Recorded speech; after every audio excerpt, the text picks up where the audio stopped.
Hello everyone, welcome to my channel pen and duster. ये part 2 है SST के sample paper analysis का। Question 31, consider the following statements on power sharing and select the answer using the clues given below. First option is it is good for democracy, तो वो तो बिल्कुल ठीक है। नेक्स्ट है it creates harmony in different group. अब यहाँ पे हार्मनी का मतलब समझो। हार्मनी का मतलब होता है कि लिविंग टुगेदर, मतलब साथ मिलके रहना। तो पावर शेयरिंग की वजह से अलग अलग जो ग्रुप्स हैं वो साथ मिलकर रहेंगे, तो ये ऑप्शन हो गया करेक्ट। नेक्स्ट है it brings transparency in the governance. Transparency का मतलब होता है कि लोगों को पता चले कि गवर्नमेंट क्या काम कर रही है, तो पावर शेयरिंग उसके लिए भी अच्छी है। नेक्स्ट है it brings socio political competition among parties. अब देखो, पार्टीज़ के अंदर पावर शेयरिंग तब आएगी जब वो कोलिशन गवर्नमेंट फॉर्म करेंगे, लेकिन पार्टीज़ के कंपटीशन में पावर शेयरिंग का कोई रोल नहीं होता। So the correct option is A. Question 32, how does judiciary act as an umpire in a federal nation. Answer है पेज नंबर 15 पे पॉइंट 5। अब आप यहाँ देख सकते हैं लिखा हुआ है courts have the power to interpret the constitution, यानी कि कोर्ट के पास राइट है और वो एक एक्ट करता है एज एन एम्पायर कि अगर दो लेवल्स के बीच में, डिफरेंट लेवल्स के बीच में प्रॉब्लम होती है तो कोर्ट उसका डिसीजन ले सकता है। और जैसे क्रिकेट मैच में अंपायर का डिसीजन फाइनल होता है, सेम यहाँ पर भी कोर्ट्स का डिसीजन फाइनल होता है। क्वेश्चन 33, ये असर्शन रीजनिंग है। Assertion is Sri Lanka adopted Sinhala as the official language of the state, and the reason is the government of Sri Lanka wanted to foster their culture, language and religion.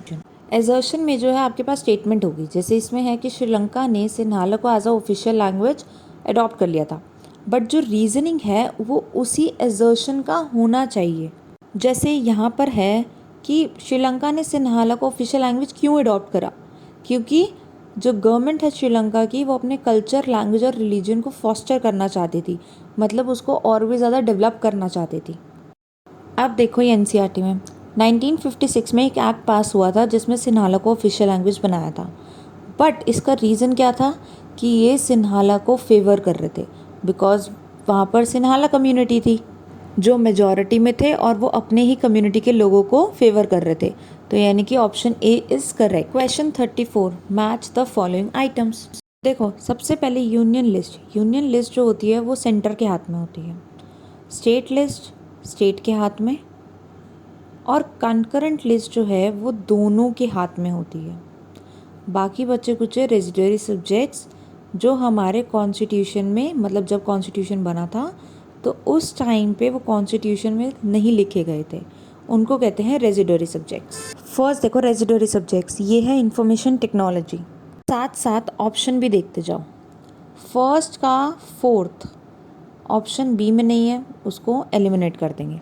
Next देखो defence. Defence जो है वो union list का part है। अब option देखो, fourth का second D part में नहीं है तो उसको एलिमिनेट कर देंगे।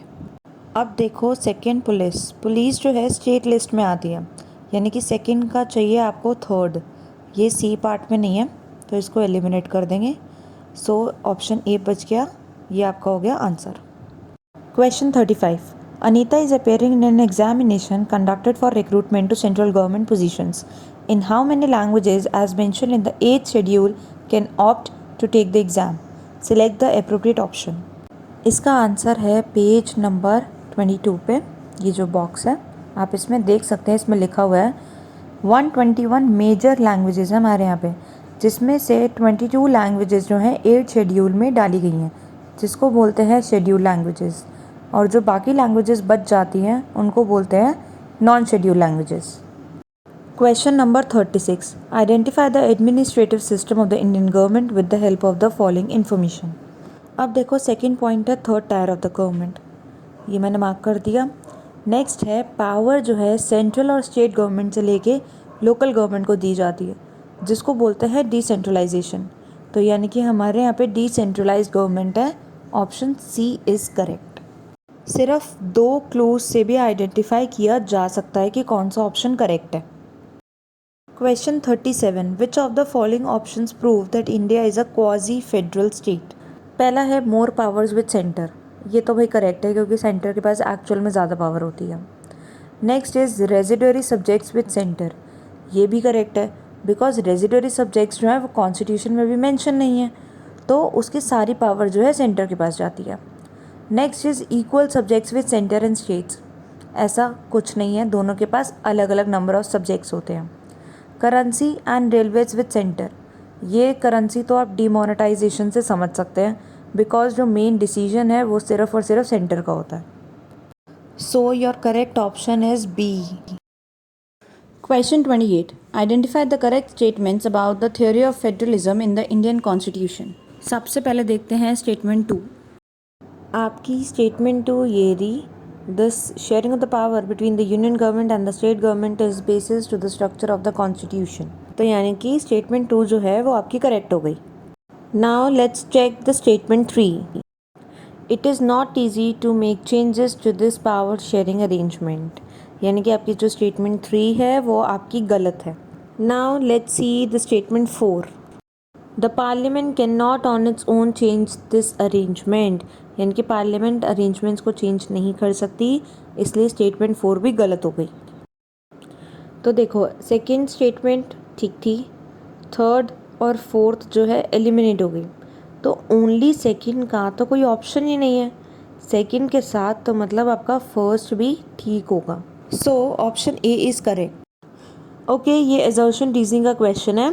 Human development mentions how much socio economic development has happened in a country.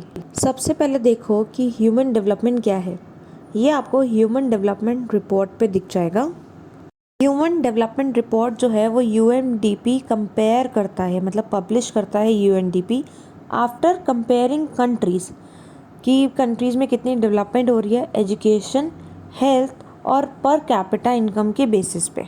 अब देखो एजर्शन तो ठीक है बट रीज़न में क्या है, कंपैरिजन होता है नेशनल इनकम का, नेशनल इनकम का कंपैरिजन नहीं होता, पर कैपिटा इनकम का होता है, इसलिए जो रीज़न है वो फॉल्स हो गया। Question 40, choose the correct option from the following.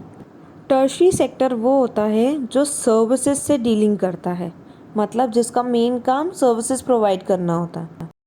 Secondary sector वो सेक्टर होता है जहाँ से हमें फिनिश्ड प्रोडक्ट मिलता है, फॉर एग्जांपल फर्नीचर।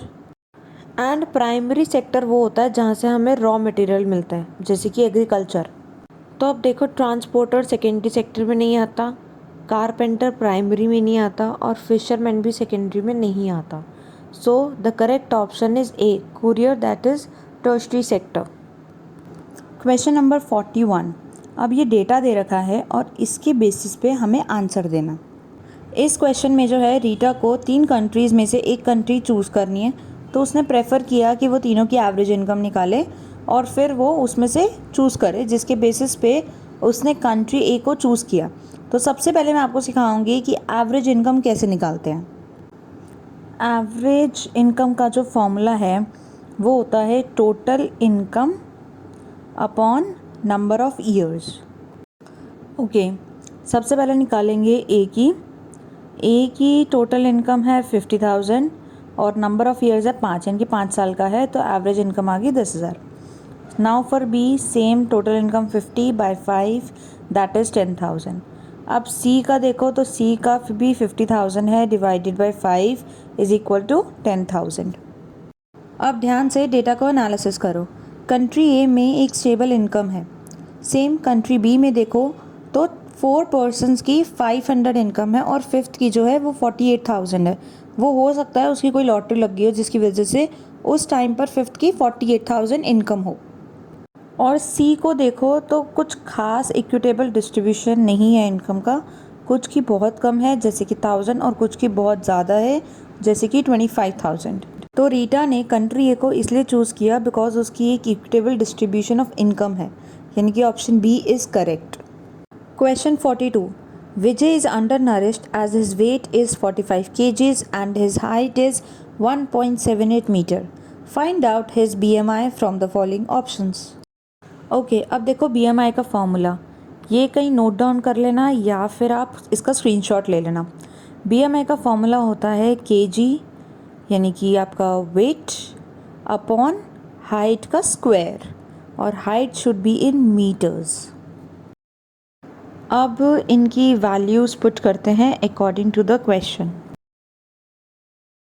वेट दे रखा है 45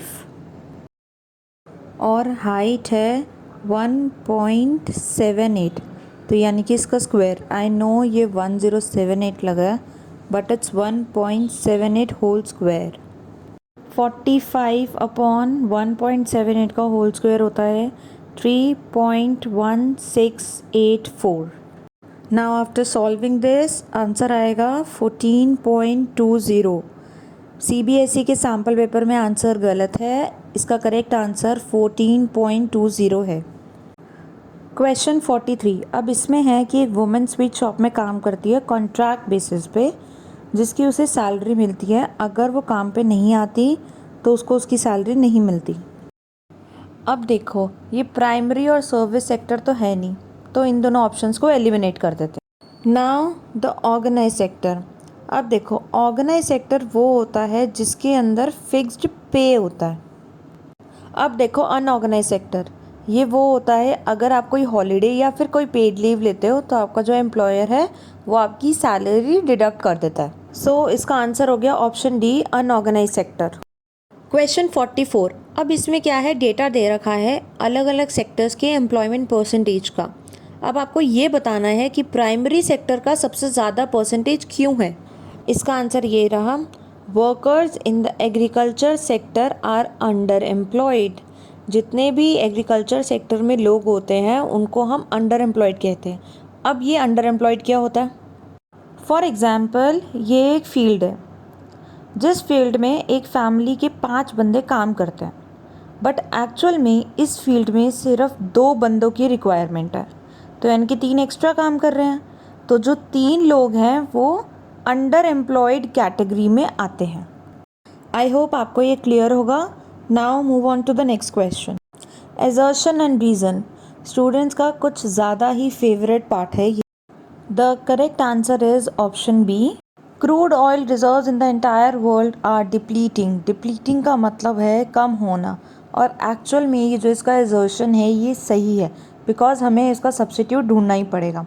रीज़न क्या है, ऑयल और पेट्रोल के प्राइसेस इंक्रीज़ हो रहे हैं। ये एक्चुअल में रीज़न सही है बट ये एजर्शन का रीज़न नहीं है, तो यानी कि दोनों ठीक है बट जो रीज़न है वो एजर्शन का करेक्ट एक्सप्लेनेशन नहीं है।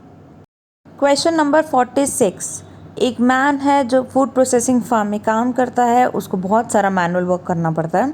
उसकी वाइफ और डॉटर भी उसको हेल्प करते हैं फार्म में। अब ये बताना है ये कौन से टाइप का एम्प्लॉयमेंट है। सबसे पहले देखो साइक्लिकल एम्प्लॉयमेंट। साइक्लिकल एम्प्लॉयमेंट जैसी कोई चीज़ नहीं होती, ये साइक्लिकल अनएम्प्लॉयमेंट होता है।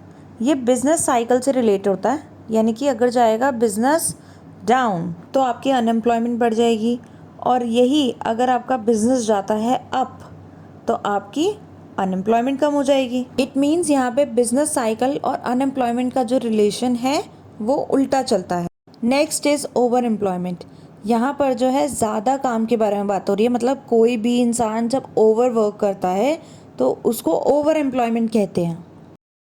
नेक्स्ट है सीजनल एम्प्लॉयमेंट। सीजनल एम्प्लॉयमेंट जो है वो सीज़न से रिलेटेड होती है।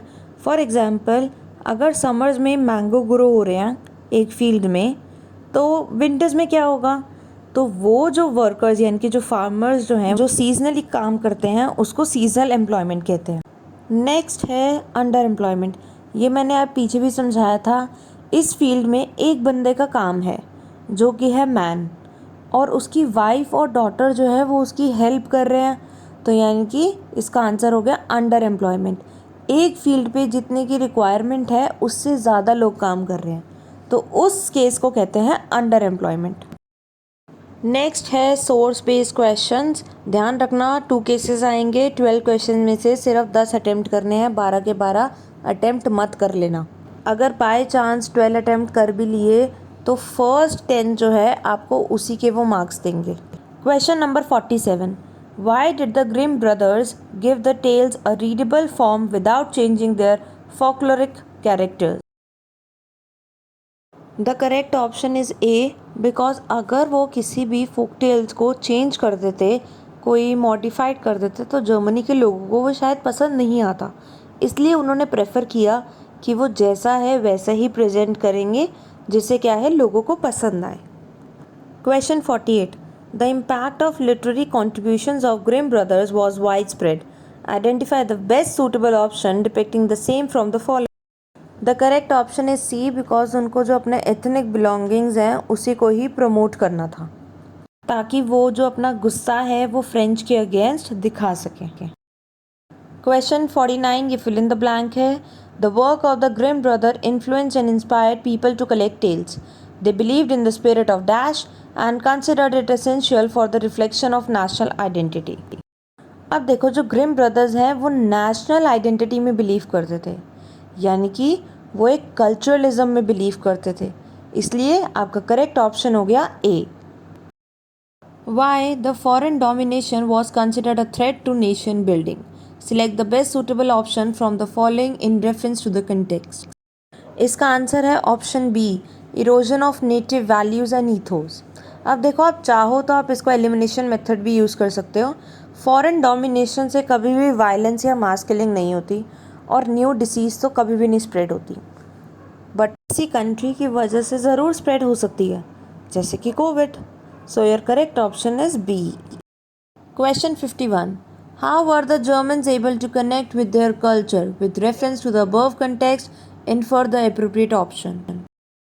अब देखो, जर्मन्स जो है अपने कल्चर से क्यों कनेक्ट हुए थे? बिकॉज उनके अंदर एक कलेक्टिव बिलोंगिंग थी नेशन को लेके। वो सेल्फिश नहीं थे, सिर्फ नेशन के बारे में सोचते थे। Question 52. Again assertion and reason. अब देखो, ये रहा आंसर।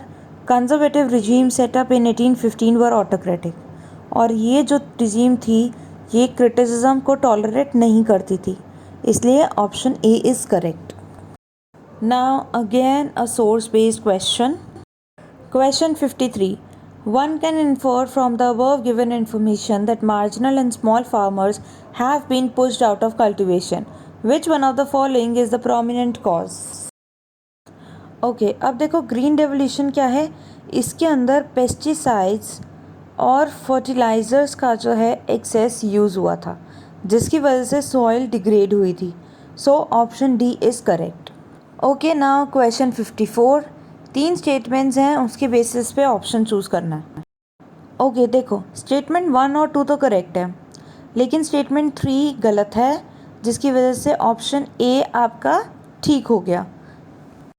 बिकॉज इंडिया में जूट की डिमांड नहीं है और इंडियन फार्मर्स एक्चुअल में क्रॉपिंग पैटर्न को यूज़ कर रहे हैं और अपना जो प्रोडक्शन है उसको शिफ्ट कर रहे हैं, ताकि वो ज़्यादा से ज़्यादा प्रॉफिट कमा सकें। Question 55. According to the information given above, there has been reduction in the net sown area under cereals and the pulses. Identify the reason. Okay, अब देखो, नेट सोन एरिया क्या होता है?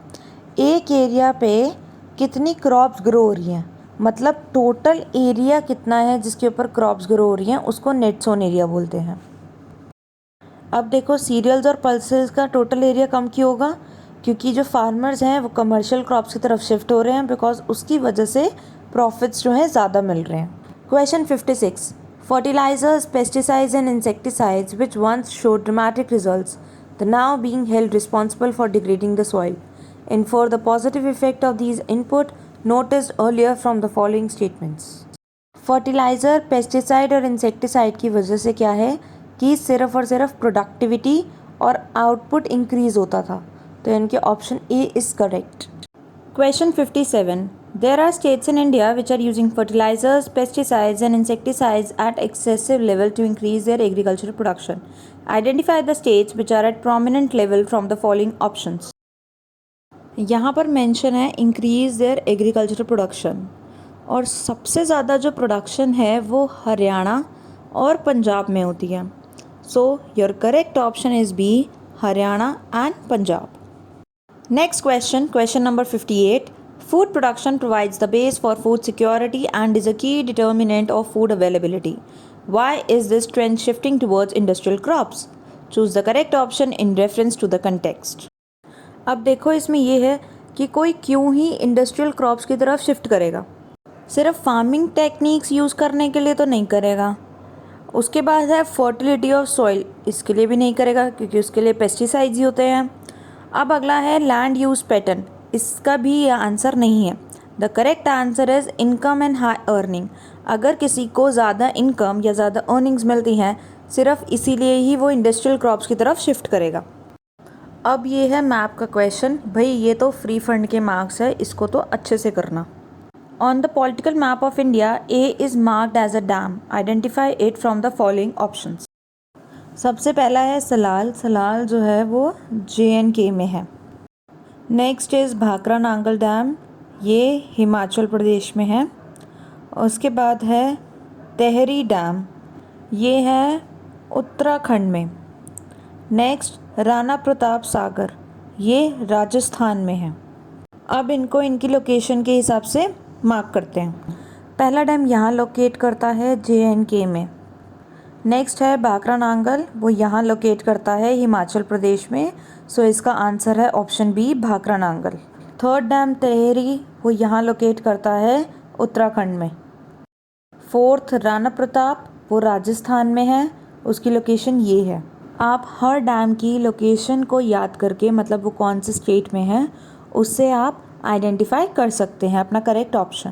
Next question, on the same map B is marked as major tea cultivating state, identify it from the following options. सबसे पहला है असम, असम में सबसे ज़्यादा टी ग्रो की जाती है। नेक्स्ट है पंजाब, पंजाब में सबसे ज़्यादा वीट और राइस ग्रो होती है। नाउ बिहार, बिहार में सबसे ज़्यादा वीट की कल्टीवेशन होती है। गुजरात, गुजरात में सबसे ज़्यादा जो है ग्राउंडनट प्रोड्यूस होता है। अब आप इससे देख सकते हैं the correct option is A. Okay, अब ये जो है विजुअली इम्पेयर्ड कैंडिडेट्स के लिए है, बट हम इन क्वेश्चन को प्रैक्टिस कर सकते हैं बिकॉज हो सकता है आपसे भी ये पूछा जाए। विच one of the following dam is located in Uttarakhand. मैंने अभी ये पीछे समझाया था, इसका आंसर क्या है, option C Tehri. Last question, question 60, which one of the following is a principal cereal crop. अब सबसे पहले देखो कि प्रिंसिपल सीरियल क्रॉप क्या होता है। ये ग्रास फैमिली से बिलोंग करते हैं जो एडिबल्स होते हैं। टोटल 7 प्रिंसिपल सीरियल क्रॉप होते हैं, मैंने PCC शॉर्ट फॉर्म में लिख लिया। वीट, राइस, बार्ले, राई, ओट्स, मेज एंड सोगम, जिसे हम हिंदी में ज्वार भी कहते हैं। इंडिया में पहली सीरियल क्रॉप है राइस, और वीट जो है वो सेकंड नंबर पे आती है। अब कुछ एडिशनल बातें हो जाएं। मेज को क्वीन ऑफ क्रॉप्स भी बोला जाता है और वीट को किंग ऑफ क्रॉप्स। इसी के साथ हमारा SST का सैम्पल पेपर ख़त्म होता है। अगर आपको कोई भी डाउट, कोई क्वेरी है तो आप कमेंट सेक्शन में पूछ सकते हैं या फिर आप इंस्टाग्राम पे भी DM कर सकते हैं। अरे वेट, लाइक, शेयर और सब्सक्राइब करना मत भूलना और बेल आइकन को भी प्रेस कर लेना। Thank you.